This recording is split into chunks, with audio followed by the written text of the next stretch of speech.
Amigos de Legionario CM, bienvenidos una vez más a Conversando con un Legionario. Como habíamos prometido, en el día de hoy tenemos un análisis sobre el personaje de David, un hombre de Dios, pero que como humano también cometió muchos delitos que le costaron la tranquilidad de su casa y le costó el no poder construir el templo de Dios. Ray, ¿cómo te encuentras? Muy bien, Legionario, todo bien, gracias al Señor. ¿Y tú? Bien, gracias a Dios. Tenemos un tema interesante. Bastante interesante. Como habíamos prometido en el short que habíamos hecho, anunciando este video. Exactamente. Ray, ¿quién fue el rey David? Mira, antes de comenzar a hablar del rey David, tenemos que dejar claro a nuestros oyentes que todas estas cosas que nosotros hablamos es conforme a lo que enseña la palabra de Dios. Y como vivimos en un planeta donde hay diferentes Biblias que tienen diferentes significados, nosotros nos basamos en la Reina Valera del año 1960 y de ahí sacamos los datos para el día de hoy. Muy buena aclaración, porque así si alguno de ustedes quiere ir a comprobar lo que aquí se está hablando, pues ya tiene identificado cuál es la Biblia en la cual se hacen los comentarios referentes a ese modelo. Exactamente. Entonces, hablando del rey David, el rey David fue uno de los terceros reyes que se registra en la Biblia durante la época de oro. Pero, como decía Legionario, hay ciertas cualidades y características que tenemos que analizar acerca de su vida. Porque un hombre que la Biblia relata que era un corazón conforme al de Dios, pudo cometer tantos homicidios y tantas barbaridades con personas que también servían al Dios que él adoraba. De hecho, podríamos hablar incluso de asesinato, no solamente de homicidio, sino que un agravante sería ya algunos elementos que constituirían un asesinato, puesto que muchas veces premeditaba las acciones que resultarían en la muerte de alguien. Exactamente, y eso traía consecuencias que en cierto modo fueron graves para el rey David, al punto tal de que perdió su reinado. Pero antes de comenzar a hablar de estos aspectos importantes, tenemos que hablar de que el rey David, en su humanidad como persona, se dedicaba a lo que era pastorear ovejas. En un principio. Es muy interesante, en un principio, que a pesar de eso era el menor de 8 hermanos que se dedicaban a esto. Aunque sus 8 hermanos se dedicaban 7 a la guerra, este se dedicaba a lo que era el pastoreaje de la oveja. Su padre, como te decía anteriormente, a sus hijos le enseñaba la palabra del Señor, pero específicamente con David dedicaba tiempo para instruirle, porque había un mandato de parte de Dios de que debía de enseñarse todos los estatutos y las leyes a los hijos de sus hijos, y ese continuaría de generación en generación. Y eso es lo que vemos en el rey David en la humanidad. Era una persona que se dedicaba a aprender lo que su padre le enseñaba a Isaí del Señor, y también se dedicaba a lo que era pastorear ovejas. No era una persona de alta estatura, era una persona pequeña, no era con mucha musculatura, sino convencional, pero tenía una peculiaridad que otro no tenía, que era que anhelaba el conocimiento del Señor. Eso es algo bien importante, puesto que, como tú acabas de decir, de todos los hermanos, él era el único que no era un guerrero. Exactamente. Y estamos hablando todavía en los tiempos del rey Saúl. Sí, en los tiempos del rey Saúl. El rey Saúl, de hecho, fue el elegido de Dios para que uniera a Israel en contra de sus opresores. Sin embargo, vemos cómo David llega a ser rey precisamente por la desobediencia de Saúl. Sí, es decir, que si Saúl continúa con los mandamientos fielmente de Dios, pues no había necesidad de traer a David. Exactamente, y mira algo interesante, Legionario, que nos relata la Biblia, y es el hecho de que antes no existía rey en el pueblo de Israel, sino que existían lo que eran libertadores, y se manejaban por... Eran los famosos, lo que la Biblia llama los jueces. Los jueces, exactamente. Incluso hay un libro en la Biblia que habla de eso, de jueces. Entre esos jueces pues está, me parece que Sansón fue uno de los jueces. Sansón fue uno de los jueces, Otoniel fue uno de los jueces, y muchísimos Ahí más. mencionan exacto, Pero varias también otra persona que incidía pues, en el ámbito que digamos político de esto eran los sacerdotes, y el último de ellos fue Samuel. Fíjate que antes de Saúl, Samuel fue un sacerdote, sí, o fue un profeta. No, un sacerdote. Bueno, Profeta, Samuel es sacerdote, incluso Samuel. quien busca a Saúl Sí, por mandato de Dios, y es incluso quien lo unge como primer exactamente. rey de Israel. Exactamente, pero fíjate algo interesante con relación a Samuel, que era la persona que Dios hablaba directamente con ellos, pero ¿qué pasa? Que el pueblo no quería tener como esta relación en sí para con Dios, y es por eso que surge la necesidad de poner a alguien por rey. Y Samuel le lleva esta propuesta a Dios, le dice, mira, el pueblo tuyo no me quiere a mí, y Dios le dice, no, Samuel, no hay que te estás rechazando, ellos quieren un rey, nosotros le vamos a poner un rey. Pero ¿qué características tenía este rey que quería el pueblo? Bueno, una persona, dice la Biblia, que Samuel era una persona fuerte, elegante, y que tenía también el don de mando. Ahora, cuando Samuel es elegido rey, en principio Samuel se acoplaba a los estatutos que Dios establecía, a los mandatos, a las ordenanzas, y ahí es donde cae la desobediencia cuando Dios le ordena que debe de ir a un pueblo que Dios le entregó en la mano y que debería de matar todo lo que había ahí. Pero vemos que Samuel se queda con lo mejor y lo guarda para él. Y es por eso que Dios le rechaza. Porque Samuel, aparte de que desobedece al Señor, le miente y Dios lo conoce todo. Y es el que dice, hay que buscar un nuevo rey para Israel. Pero esa fue el accionar de Saúl, que le hizo perder el favor de Dios, o hubo otra acción más adelante que fue lo que definitivamente lo hizo salir de la gracia de Dios. Mira, legionario, ese fue el detonante. Pero me parece que también hubo un momento en que Saúl, tratando de buscar la redención por medio de Samuel, pero Samuel ya estaba muerto, fue donde una bruja, y esa bruja entonces, y creo que ese fue realmente como la última gota que rebosó el vaso, exactamente, para que Dios definitivamente lo desheredara y le quitara, lo rechazara por completo el reino de Israel. Hay una cosa, legionario, Dios tiene una cualidad, que eso es bueno que las personas que nos escuchan lo sepan, y es que Dios sabe que tú puedes fallar, pero te da el chance para que tú arregles tu situación y Él te pueda perdonar. Pero ¿qué pasa con Samuel? Con Saúl, perdón. Saúl no fue ni siquiera donde Dios arrepentido por lo que había hecho. Como decía el legionario, él fue a consultar con una bruja, y la bruja es que le da el mensaje que ya le había recibido de parte de Dios. Él quería confirmar si realmente su reinado iba a ser quitado y quién era que iba a ocupar su lugar. Porque ahí es que viene la problemática. Mucho antes de eso, de Samuel morir, ya David había sido ungido como el rey de Israel, pero no era momento de que él entrara a gobernar. ¿Por qué? Porque aún Samuel buscaba las mismas cualidades y características que tenía Saúl, pero Dios no miraba el físico, Dios miraba el corazón de David. Cómo David se deleitaba en las cosas que hacía, cómo dedicaba tiempo para servir al Señor, que poca gente en el pueblo de Israel, solamente la tribu de Leví era que se dedicaba, que tenía el trabajo de poder enseñar las leyes del Señor. Los demás se dedicaban a la guerra y a hacer otras cosas con relación a la misma nación. Es bien interesante porque entonces Saúl está buscando respuestas. Sí. Bien. Esas respuestas le dijeron que era David el que lo sustituiría. No directamente, no sino directamente, que había alguien, porque ya su reinado había sido quitado. ¿Y cómo Saúl entonces se da cuenta de que es David el nuevo elegido? Mira, hay alguna característica que la Biblia relata, y es que Samuel sí da detalle de quién era la persona, y se podía ya imaginar cómo era la persona. El único problema que había era que todo el mundo pensaba que era una persona de la misma estatura que Saúl, y que sea con belleza, riguroso, fuerte, como lo era Saúl, porque el pueblo de Israel, al ser un pueblo guerrero, no era fácil tener una persona con las características de David como rey, ni siquiera se imaginaba. Es tanto así que cuando Samuel descubre que es David quien va a ocupar su lugar, lo persigue para matarlo. Me parece que el celo de Saúl inicia a raíz de la victoria de David sobre Goliat. Ahí queda la confirmación.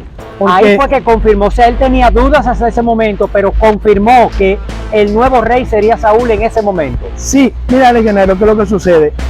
Antes existía la creencia, y todavía hoy creen eso, que la persona que estaba con Dios era aquella persona que vencía, y era algo sobrenatural el hecho de que David matara a Goliat con una honda y con una piedra, y que ratificara el hecho de que todos los soldados buenos y malos que había en Israel no podían contra Goliat. Sin embargo, la palabra de David fueron los que dieron la confirmación de que realmente este era el elegido.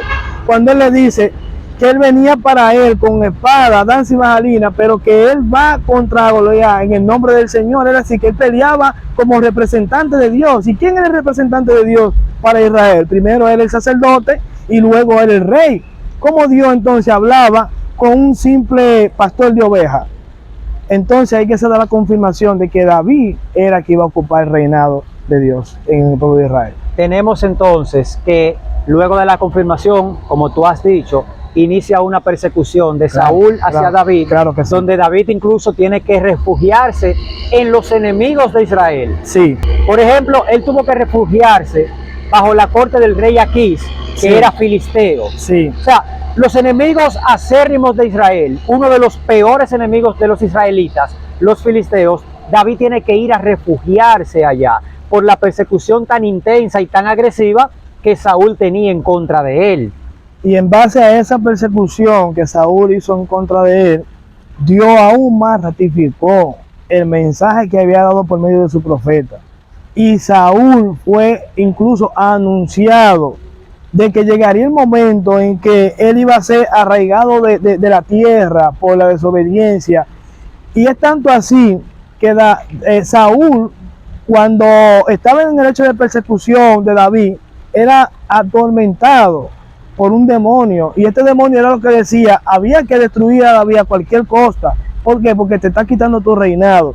Ahora, ¿qué es lo que sucede con esto? David tuvo la oportunidad en varias ocasiones de poder quitarle la muerte a Saúl, pero Dios no había mandado a David para que matara a Saúl. Dios había mandado a David para que reinara sobre el pueblo de Israel. ¿Por qué? Porque Saúl desobedeció el mandato de Dios y no tuvo un arrepentimiento. Si Saúl desobedece y tiene un arrepentimiento, 100% seguro de que Saúl quizá hubiese sido rey de Israel. Tenemos entonces que David llega a ser rey de Israel. Sí. Como rey, ¿fue David un hombre que siguió los mandatos de Dios o hizo también sus escapaditas a estos mandatos? En parte, aunque la Biblia relata de que David tenía un corazón conforme al de Dios, lo analizaríamos de la manera siguiente. En lo espiritual, si era un hombre conforme al corazón de Dios. ¿Por qué? Porque David, aparte de que cometía desobediencia y hacía atrocidades, tenía la particularidad de que tenía el arrepentimiento. Iba de nuevo donde Dios y se arrepentía por lo que había hecho y trataba de asumir la responsabilidad y las consecuencias que traía su pecado. Uno de los pecados más conocidos de David es la muerte de Urías.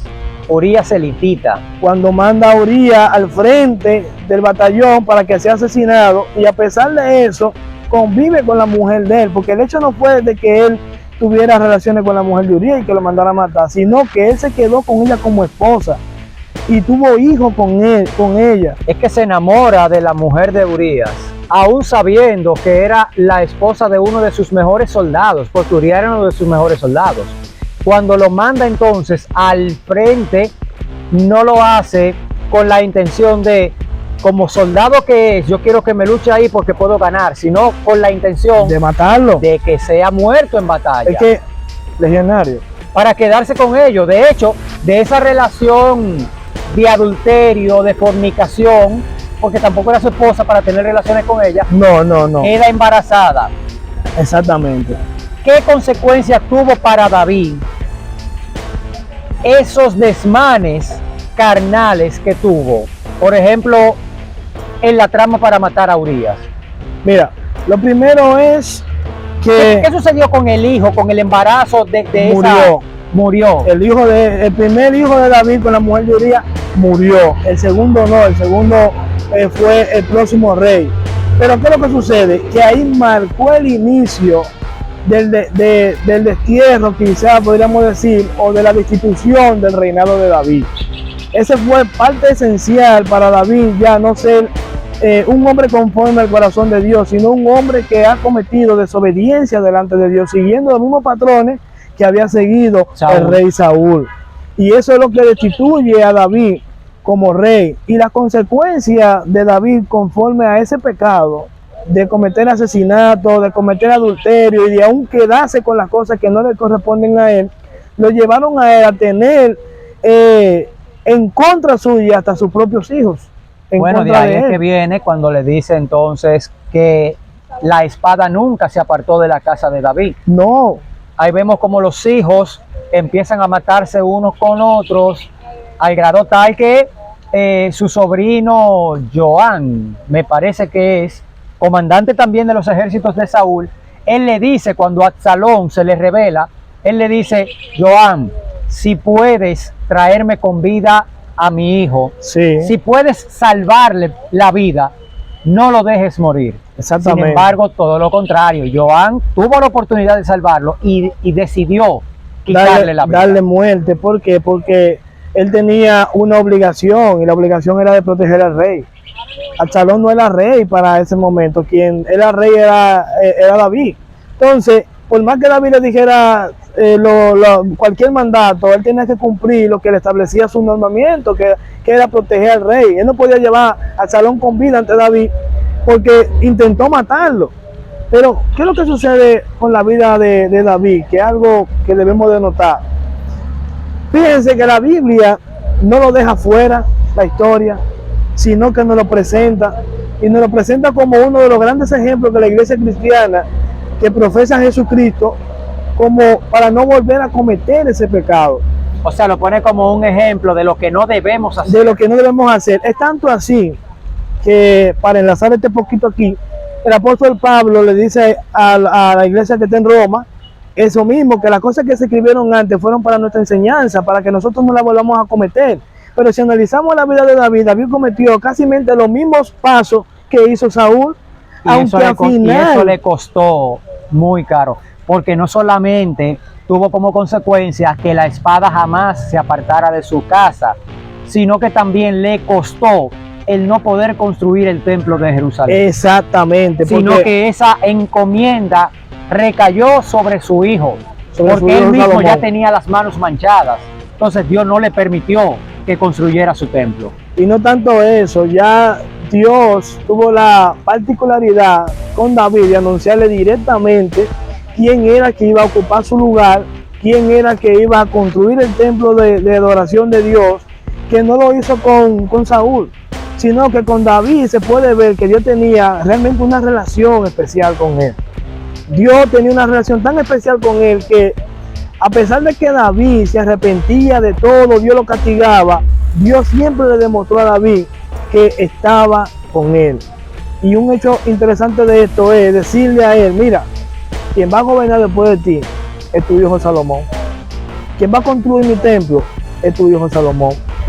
Pero no solamente ese pecado, David cometió muchísimos pecados que Dios había ordenado y él cometió desobediencia. Aunque el pecado de Urías, este adulterio, es el más famoso, hay muchas cosas que relatan los salmos, como el Salmo 51, el Salmo 1, el Salmo 42, creo que el 81, el 19, casi la mayoría de los salmos de David que escribieron otras personas relatan de esta relación que había entre Dios y David y cómo David se arrepiente de cometer su pecado. En una, David dice: Señor, tú me conoces mucho antes de yo estar en el vientre de mi madre, porque no hay nada oculto para ti, ni encima de los cielos, ni debajo de la tierra, ni aún aquí en la tierra. ¿A dónde iré yo para ocultarme de tu presencia? ¿Dónde podré ocultarme, Señor, de ti? Porque tú lo conoces todo. Entonces había una relación especial de Dios con David. Pero algo bien interesante,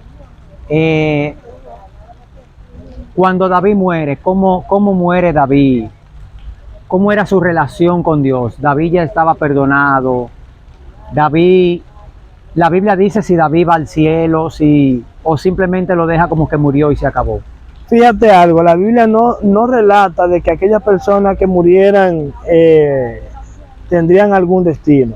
Mayormente nosotros decimos que fue al cielo porque eran personas que eran dedicadas simplemente al servicio del Señor. O sea, que es una especulación, no porque la Biblia lo así lo Exactamente, la Biblia no establece de que, mira, David murió y fue al cielo directamente, no, incluso David lo que sí relata fue que fue enterrado, pero hubieron varios personajes en la Biblia que ni siquiera tuvieron que morir, pero los que murieron tuvieron su tumba ahí. No dice que después de ahí fue a un lugar, no, sino que David murió en X tiempo y fue enterrado aquí y comienza entonces el reinado de Salomón. Dice la Biblia si David al momento de morir estaba en gracia con Dios, o sea, ya había sido perdonado. Mucho antes. Estaba ya arrepentido de todos los males que Claro hizo. que sí, mucho antes de acontecer la muerte de David, ya David había pasado un proceso de justicia primero de parte de Dios, porque Dios hizo justicia con David, de perdonarlo, de cometerle este pecado tan grave, tan gravoso, porque aquella persona que se casaba con la mujer de otro era digno de muerte,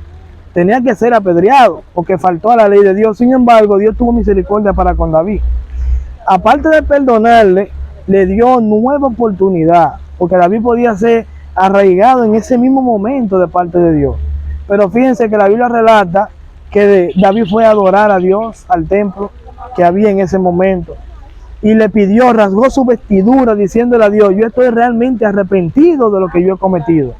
Y Dios tuvo la oportunidad de perdonar a David, pero la Biblia no registra que David después de su muerte haya ido al cielo. Nosotros entendemos como creyentes que sí fue al cielo, porque Dios lo dice ahora con Cristo en el Nuevo Testamento, que toda persona que muere va a un lugar de descanso, pero en el Antiguo Testamento ni siquiera relata el medio de salvación, simplemente establecía un medio de santificación por medio de la ley, por medio de los sacrificios, pero no te veía diciendo que no, fulano murió y pasó al cielo directamente. No, eso comienza en el Nuevo Testamento, cuando Cristo dice que Él va a preparar un lugar para nosotros, para que donde nosotros estemos, donde Él esté, nosotros también estemos. Pero con David simplemente relata que fue enterrado, y aún en la actualidad se va a la tumba de David. Es un dato bien interesante el hecho de que David simplemente ha sido enterrado y que la Biblia no te dice si fue al cielo o si fue a algún otro lugar, porque tenemos que recordar que para ese momento, que es antes de Cristo, las puertas de la salvación estaban cerradas para los seres humanos, porque no había sucedido el sacrificio de Jesucristo, que fue quien una vez más abrió esas puertas, dándonos una oportunidad a nosotros los humanos de poder salvos una vez más. Y ese es un tema bien interesante, que yo creo que nosotros podemos incluso tocar el tema de la misión de Jesucristo, lo que sucedía antes y lo que sucede después. Y que también otra cosa, hablando de ese antes y después, y es que David es presentado en la Biblia como un prototipo de lo que es Cristo. Muchas de las cosas que acontecieron en David, muchos de los hechos y escritos de David, eran cosas que ven de acontecer en el mañana, que era cuando Cristo iba a venir a esta tierra y su cumplimiento de su palabra. Pero algo que mencionaste, y es bueno que la audiencia sepa, era que en el Antiguo Testamento no existía un medio de salvación, sino existía un medio de santificación por medio de los sacrificios. Es decir, que estos sacrificios te decían a ti, mira, tú cometiste tanto pecado en el año, Dios te lo cubre, pero no es que te lo limpia de por vida. Quien limpia el pecado es Cristo, que establece ahora el nuevo pacto en su sangre. Quien establece un medio o un camino para llegar al cielo es Cristo. Anteriormente la persona moría y no se daba detalle de qué hacía, excepto con 3 personas que la Biblia sí relata que fueron al cielo, que fue Enoc, Elías y Melquisedec, que no habla mucho de Melquisedec, pero sí la Biblia hace mención de que fue totalmente llevado al cielo. Podemos decir entonces que David, de pastor de ovejas, pasó a ser rey por la desobediencia de Saúl. Sí. Pero aún conociendo la desobediencia de Saúl, este mismo, en su debilidad carnal y de manera consciente, porque es la peor parte de la historia, que lo hace de manera consciente, comete también los mismos errores y los mismos pecados que cometió el rey Saúl, que fue la desobediencia a los mandatos de Dios, y este se muestra arrepentido verdaderamente, Dios lo perdona, pero tiene que pagar su penitencia. Es decir, Dios te perdona, Dios está siempre abierto al perdón, pero las consecuencias del pecado la pagamos. Exactamente. Las consecuencias del pecado la vivimos aquí, aún contemos con el perdón de Dios, porque nada queda impune ante los ojos de Dios. Exactamente, eso es un punto importante, legionario, porque David, ahí es que está su humanidad. Exactamente, la humanidad de David, la debilidad del ser humano. Como ser humano, él tenía derecho a fallar. Él tenía derecho a cometer un pecado gravoso como cualquier otro. Ahora, ¿dónde es que está la diferencia de David y de Saúl? Es que David tuvo arrepentimiento y reconoció su falta. Sin embargo, Saúl en ningún momento reconoció la falta, sino que fue a consultar con otra persona, que Dios aborrecía eso en su pueblo, de que fuera una falta sobre otra falta. Entonces, aparte de que ha arraigado, la muerte de Saúl no fue una de las mejores muertes, es tanto así que su propia casa, de lo poco que quedaba, fue una sola persona, de la cual David tuvo misericordia para con ellos. Y eso es lo que trae el pecado, trae consecuencias gravosas. La trajo para con David, la trajo para con Saúl, y la puede traer para con aquella persona que hace lo malo delante del Señor. Lamentablemente Dios tiene las reglas del juego. Nosotros somos los que decidimos cómo jugar. Y Él nos las presenta. Mira, las reglas son estas. Ustedes, si se salen de las reglas, tienen su sanción, tienen su consecuencia. Se mantienen dentro de las reglas, estamos en gracia. Exactamente. Este análisis que hicimos, este recuento que hicimos sobre el rey David, ha sido muy beneficioso para nuestra audiencia, puesto que por más que nosotros sepamos la historia, siempre hay algunos datos, algunos detalles que se nos pueden escapar. Y cuando hacemos este tipo de análisis, pues una persona que tiene o que ha hecho un análisis de una manera diferente, ha llegado a otra conclusión, pues puede hacer la comparación. Exactamente, puede decir, comparar. Wow, pero mira, estamos de acuerdo, estamos en esto, o no tenía este conocimiento, déjame agregarlo para entonces incluso poder modificar la percepción o concepción que tenían sobre un personaje u otro. Y que legionario, esto también es algo resumido, porque la historia de David abarca aún mucho más de todo eso. Simplemente es como un preámbulo para ver la humanidad y ver también la forma espiritual que David tenía. David como humano era un hombre pecador como cualquier otro, pero como espiritual había una relación especial de Dios para con él, al punto tal de que la Biblia lo registra que tenía un corazón conforme al corazón de Dios. Ray, muchísimas gracias por estar aquí una vez más en este canal Legionario CM, tratar la historia de una de las figuras más emblemáticas de toda la Biblia, específicamente del Antiguo Testamento, que fue el rey David, tratar la humanidad, enseñar aquí que el hecho de que nosotros tengamos una relación muy estrecha con Dios no nos exime de las tentaciones del ser humano. Muchísimas gracias, Ray, una vez más. Esperamos tenerte muy pronto por aquí también, por este canal. Y ustedes, que son el alma mater de este proyecto, denle like, comenten. Si ustedes también tienen algún punto de vista que sea diferente o que vaya en concordancia con lo que aquí se ha expuesto, déjenlo en la sección de comentarios, dejen el suyo, compartan este tipo de contenido para que llegue a más personas. Muchísimas gracias y nos vemos en un próximo contenido.